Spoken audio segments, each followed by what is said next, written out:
Hello everyone and happy Saturday.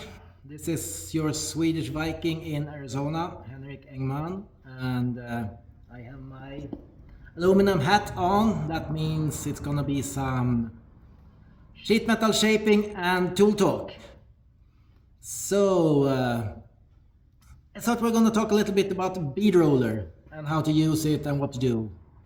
I am going to switch around my camera and show you. So this is my bead roller. It's actually a guy in Sweden who built a few of those. It's a really great machine. It used to be electric powered. I have had a foot pedal and could choose direction with the pedal. Yeah, it was great. But then I moved to US and the power source, how much voltage and hertz it is in the system is very different. So I have to get a new electric drive for it later on. But yeah, right now I just have my manual drive here. It works, but yes, it will be electric powered again sometime. I've just put in just simple beads now for making a little bead in there. I'm going to show you here. Sorry for moving around the camera. But yeah, here you see I made a little piece first. It's just rolled in here. Very simple. But what we can see on this piece is it's got some distortion. It is bent that way. It is bent that way. It was just a flat piece. I put it in, I rolled this bead, and you get all this distortion. So I can understand you're making your perfect floor pan for your... I'm gonna put you back on the shelf here. Yes, you're making your nice floor pan for your car, and it's perfectly flat. It's great. It fits. And then you start making your beads and it ends up bent that way. It has distortion like this.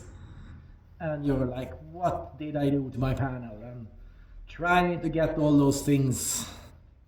Like, yeah, of course you can turn it around, you can hammer on it, you can do, but yeah. If we could avoid this instead, from the beginning, wouldn't that be nice? That's what I'm going to show you, how to do that. So, what we're going to do, I have another piece here, as you see. 18 gauge steel, absolutely flat everywhere. I just marked a line here, that's where the bead is going to go. And what are we going to do? We're actually going to, because I'm going to show you the other piece again. What happens? Why did this happen? It's because when I put it behind or between those wheels, and I press down here, this bead will take material from the sides. So it will actually pull the material together. That's why I get this distortion in the ends. And also here, it like tries to press down metal. So the bottom here will be a little bit shorter because it had to pull down the material from here and made the bottom piece a little bit, bottom of the bead is a little bit shorter. That's why I get this bend like that. So yeah, how do we avoid this from happening from the beginning? I will take this flat piece and I'm going to show you what to do. You can do it two ways. You can use your English wheel. You can roll it between here and stretch. You get a pre-stretch here, so we have more material to take from. So the English wheel works, but as you know, I built my own little power hammer, and yeah, I just love to play around with it. So I'm gonna have here, I have a really low crown bottom die now. And I'm gonna hammer here. So if you have a planishing hammer or a power hammer, you can pre-stretch with that one too. So you just follow your line and get more material. So exactly where you want to make your bead, that's where you go a little bit out to the sides, but this area here we're going to stretch, so we have more material there from the beginning. So let's take the hat off, put some air protection on, and let's hammer.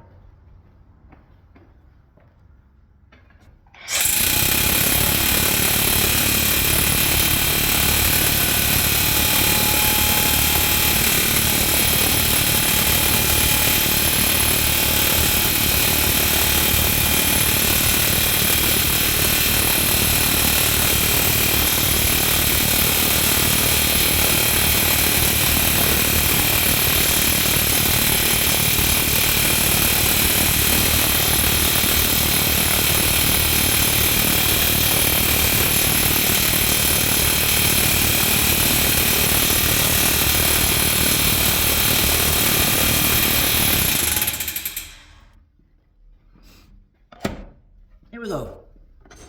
Now you see, now it's bent. I have a little bump here, so I have more material here to take from. So now we're going to do the bead from a panel. So if you do this on your floor panel, you can put in several of those beside each other and make your floor panel. But this is just to show you the principle.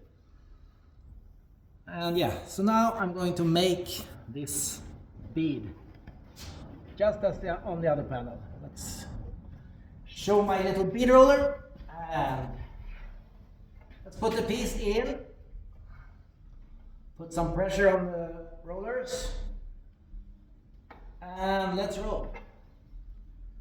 Rock and roll.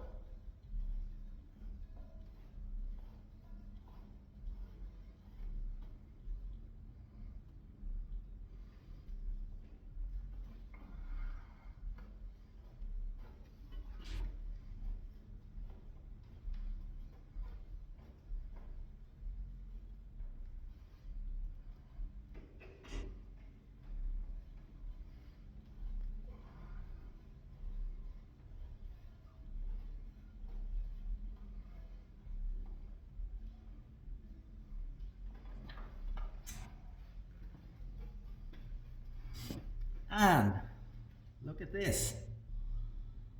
It's straight. I don't have any end distortions, and I don't have the bumps where the beads ends. So if I compare the pieces, I mean, you see where it starts and stops on this one. I have like a big bump in the metal. I don't have it on the other piece. If we look at them sideways, this one is flat, this one is bent, and the ends. So we pre-stretched it, we had extra material to go down into the bead, and we did not get the distortion.